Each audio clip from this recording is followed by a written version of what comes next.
Fala galera! Hoje eu trago para vocês um relato sobre um culto de uma universidade. Espero que aproveitem o vídeo e se gostarem peço que deixem o like e se inscrevam no canal. Se tiverem alguma sugestão de história ou subreddit, escrevam nos comentários. Com tudo isso vamos para o relato. Eu estava no meu primeiro semestre da universidade. Eu tinha acabado de me formar na faculdade não muito tempo atrás e entrei em um programa que depois de um tempo me daria ressentimento. Durante esse tempo, me ajustei a fazer o trânsito diário a 1h30 de distância de onde cresci para a cidade grande para estudar. Foi uma espécie de nova aventura para mim. De várias maneiras, eu estava apenas começando a brotar como meu próprio indivíduo e tentando abrir um caminho para a minha vida, ao mesmo tempo em que me abria para novas experiências e um novo ambiente. Tenho amigos de longa data que frequentam as mesmas instalações que eu, mas, na época, nossos horários nem sempre se alinhavam. Isso significava que muitos dos meus dias eram gastos viajando de um lado para o outro e andando pela cidade sozinho. Eu realmente queria tentar expandir meu horizonte de experiências e amigos durante esse período. De várias maneiras, eu realmente desejava encontrar uma boa comunidade no campus que pudesse ajudar a saciar meu tédio e solidão. Posso ser extremamente extrovertido, mas às vezes acho que é preciso muito de mim para tentar realmente buscar e manter amizades que não foram estabelecidas anos antes. Já fiz amigos de diferentes turmas na faculdade, mas no final das contas, e sei que isso me torna um idiota, mas acabaria mandando mensagens de texto menos do que menos até que eventualmente um dos lados acabasse com um ou outro fantasma. Por ser um cara ocupado, não dou por mim priorizando pessoas que sinto que não são tão importantes para mim quanto outras. Eu sei, é uma merda de se dizer, mas ainda assim é a verdade. Um dia, porém, conheci Joel. Eu estava ao telefone com meu noivo e me lembro perfeitamente de como tudo aconteceu. Ao sair do Starbucks da escola com um café descafeinado, coloquei um fone de ouvido e fui para a aula por um pequeno trecho de passagem subterrânea sobre a rua que liga o prédio da biblioteca da escola ao prédio atual que possui aulas. Enquanto caminhava apressadamente, vi um cara baixo e corpulento, aparentando mais ou menos a minha idade na época, 21 anos, com uma espessa barba castanha e um chapéu na cabeça. Nossos olhos se encontraram e quando eu estava prestes a simplesmente passar ele me perguntou algo em um tom muito carismático e calmo, e ei, desculpe incomodá-lo, você parece um cara muito ocupado. Mas eu queria saber, você se importa de fazer uma pesquisa sobre religião? É para uma das minhas aulas. A isso, lamento responder e gostaria de ter simplesmente continuado a caminhar, mas, na época, estava me tornando cada vez mais compelido pela noção de instituições religiosas formais e questionando minha própria fé religiosa, particularmente inclinada para o cristianismo. Claro, aí eu respondi cordialmente. Ele então se apresentou como Joel, e depois de passarmos por uma pequena pesquisa referente a afiliações religiosas e perspectivas sobre religiões, Joel me informou que um pequeno grupo de alunos como ele estava planejando se reunir como um grupo e discutir várias religiões a fim de reunir novos insights e criar uma comunidade. Claro, com a perspectiva de encontrar novos amigos no campus e também explorar minhas próprias perspectivas espirituais, dei a ele meu número de telefone depois que ele pediu, e ele disse que entraria em contato comigo nos próximos dias.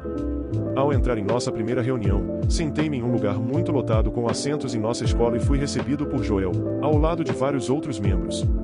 Eles se apresentaram a mim e vice-versa, e todos foram extremamente gentis comigo. Começamos nossa reunião de pequeno grupo e fiquei um pouco chocado ao descobrir que o único tópico que iríamos discutir era o cristianismo. Eu não sabia que estaríamos apenas discutindo o cristianismo, o que era contra o que ele havia proposto que este grupo constituísse em nosso encontro no túnel. Dito isto, ainda estava curioso para continuar, e fui acompanhado por outros 3 jovens da minha idade, que depois de conversar um pouco descobri que tínhamos muitos interesses semelhantes.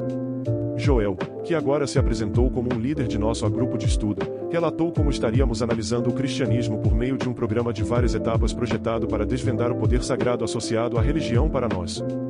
Como estava curioso e queria aprender mais sobre a religião, além de ter feito novos amigos, continuei a frequentar esse grupo de estudos pelo resto do semestre, no qual houve algumas circunstâncias em que questionei o Joel interpretações e encontrou forte resistência. Às vezes parecia que minha crença vacilante no que Joel estava dizendo seria recebida com rejeição direta em vez de uma conversa real. Continuei ignorando isso enquanto o grupo com o qual eu estava trabalhando se aproximava.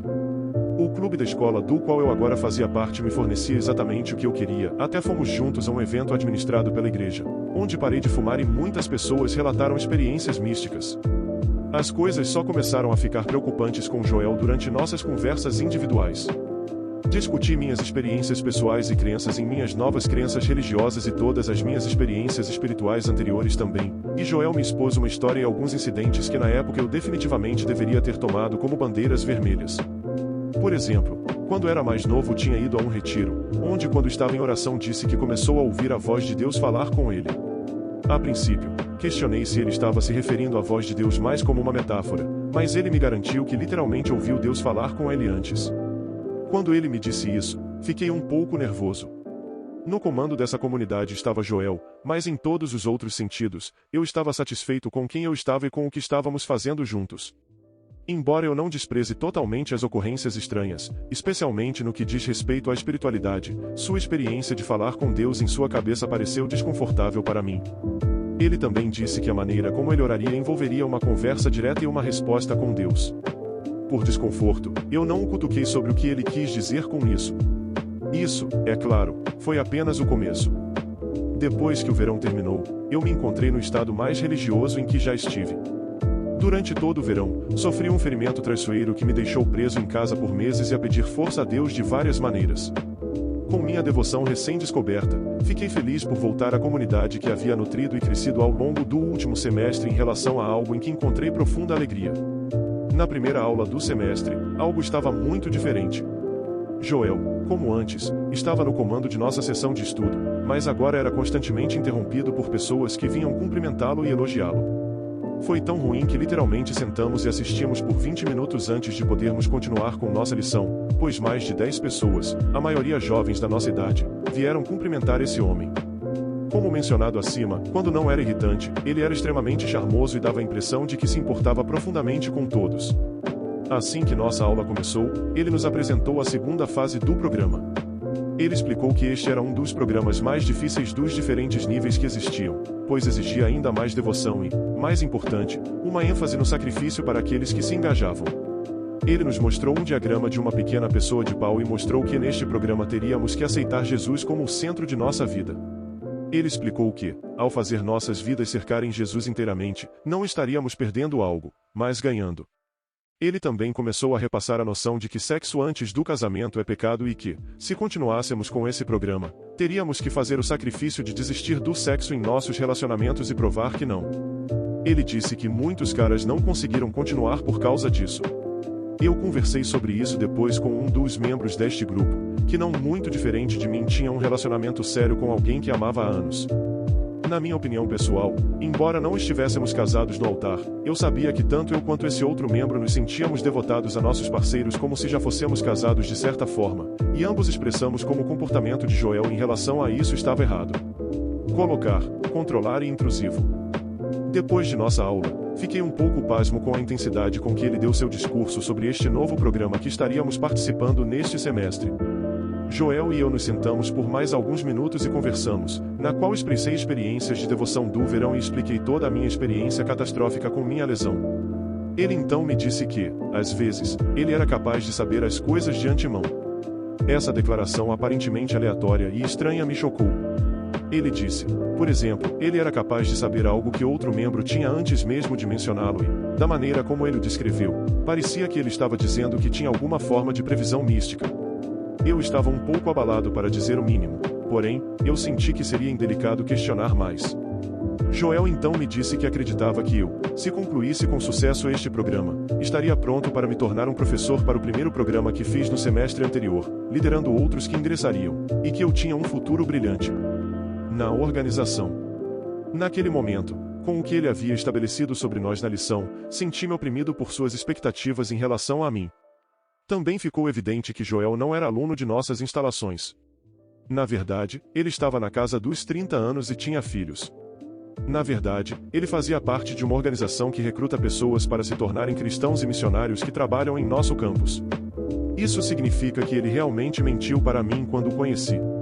Ele não era um estudante, não havia um grupo falando sobre várias religiões e todo o seu propósito era me converter para me fazer entrar para a organização da qual ele fazia parte.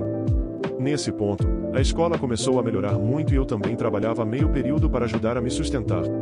Enquanto eu estava no trem para voltar para casa na semana seguinte, eu tinha esquecido que minha segunda aula do programa naquele semestre deveria acontecer, então mandei uma mensagem para Joel dizendo: "Aí cara, eu realmente entrei no trem e esqueci do nosso aula, desculpe por isso, cara, não vou conseguir, também tenho trabalho mais tarde. Ao que ele respondeu, você pode sair do trem? Tente chegar aqui o mais rápido possível. Fiquei um pouco pasmo com essa pergunta. Como moro a 1h30 de distância, não foi tão fácil quanto descer do trem e voltar na direção oposta, e ele sabia disso. Ele sabia que a área em que moro é remota e muito distante. Eu também disse a ele que tinha um trabalho que ele claramente desconsiderara. Não, cara, infelizmente não posso vir. Boa aula. Eu respondi, ao que ele disse novamente: vamos, cara, apenas saia do trem e volte. A essa altura fiquei aborrecido, não só senti que ele estava me comandando, mas também descaradamente desconsiderando o fato de eu ter dito não e de ter trabalho naquele dia. Eu não respondi. Conversei com meu noivo sobre como estava começando a me sentir sobre toda a aprovação da ideia e como me sentia culpado por ter sentimentos de querer me distanciar do grupo, ao mesmo tempo em que não queria perder a comunidade e os amigos que havia estabelecido ao longo caminho. Meu noivo me disse que pela maneira como Joel estava agindo e com relação às coisas que ele disse, ela estava começando a ficar incomodada com toda a situação. Lembro-me de estar sentado na cama pensando em deixar o grupo e como a perspectiva me deixou fisicamente doente. Afinal, recebi tudo o que queria em uma comunidade, exceto que no comando estava um ser aparentemente cada vez mais controlador e persuasivo que estava deixando a mim e possivelmente a outros membros mais infelizes. Houve um evento na sexta-feira seguinte que seria na igreja organizado pela comunidade. Originalmente, já que muitos dos meus amigos deste grupo estavam indo, eu pretendia ir. Mas, infelizmente, meu chefe me programou para trabalhar naquele dia, então não havia como eu poder comparecer. Eu sabia que Joel insistiria para que eu fosse de qualquer maneira, então, quando Joel me mandou uma mensagem lembrando que o evento era sexta-feira, eu disse a ele que não poderia ir porque tinha trabalho. A isso, ele respondeu e simplesmente disse: o quê? Mano, não, você tem que vir. Tire uma folga e arranje alguém para fazer o seu turno. Deus quer você lá. Eu era esperado, ele rejeitou minha decisão e também disse que eu tinha que estar lá porque Deus me queria lá como se fosse seu porta-voz. Continuei a enviar uma mensagem para ele novamente informá-lo: não, desculpe, cara, não posso fazer isso. Acabei de receber uma promoção e tenho que estar lá. Espero que vocês se divirtam de qualquer maneira. Ao que ele então respondeu novamente de forma semelhante ao que tinha feito antes. Este foi o meu ponto de ruptura pessoal. Ele sabia da importância da minha situação financeira e sua rejeição de meus limites pessoais, bem como seu comando, me fez decidir enviar uma mensagem para ele explicando que eu havia terminado com o grupo e que queria seguir minha própria exploração religiosa sem o grupo a partir de então. Eu senti como se ele estivesse lenta mas seguramente me controlando cada vez mais e tentando pegar o que podia. Comandando-me como se fosse o líder da minha vida de todas as formas possíveis, cabia até a ele se eu poderia foder meu noivo. Ele respondeu com um longo parágrafo insistindo dessa maneira excessivamente gentil que eu tinha que continuar com o grupo e que era vontade de Deus que eu aparecesse neste evento, embora eu fosse completamente incapaz. Ele tinha certeza de que aquele grupo era para mim e que Deus havia lhe dito que era ali que eu deveria estar. Depois que respondi novamente dizendo a ele para parar e que eu não pararia, ele me enviou outro parágrafo de tamanho semelhante, repetindo o que diria. Não importa o que eu dissesse, sempre que eu dissesse não, ele ultrapassaria meus limites, mantendo um tom gentil e amigável para tentar me submeter quando eu dissesse claramente não. Nesse ponto eu disse que não queria mais que ele falasse comigo, ao que ele respondeu: mano, por quê? Podemos nos encontrar? Quero que você explique por que não quer continuar, mano, para que possamos nos encontrar e fazer isso e eu possa ter uma noção melhor e possamos descobrir o que faremos a partir daí. Mesmo nisso eu sabia que ele estava tentando prolongar sua chance de me trazer de volta ao grupo e continuar seu reinado de controle. Eu disse que não queria, então ele perguntou de novo. Decidi naquele momento que precisava bloqueá-lo, então o fiz. Um semestre depois, eu estava andando pela rua da minha escola e quando passei por uma pizzaria eis que saiu, Joel se aproximou de mim com um de seus amigos e disse que eu era um de seus amigos para seu amigo. Fiquei desconfortavelmente parado e seu amigo entrou por um momento enquanto Joel se virou para me olhar e perguntou com sua gentileza desarmante: você me bloqueou? Eu respondi assim. Ele então disse: você deveria me desbloquear, assim podemos nos encontrar e conversar porque eu quero muito saber por que você saiu do grupo. Ao que evidentemente fiquei frustrado, disse ok e segui meu caminho. Naquela noite, ele me mandou uma mensagem no meu Instagram insistindo em nos encontrarmos novamente, e eu o bloqueei lá também.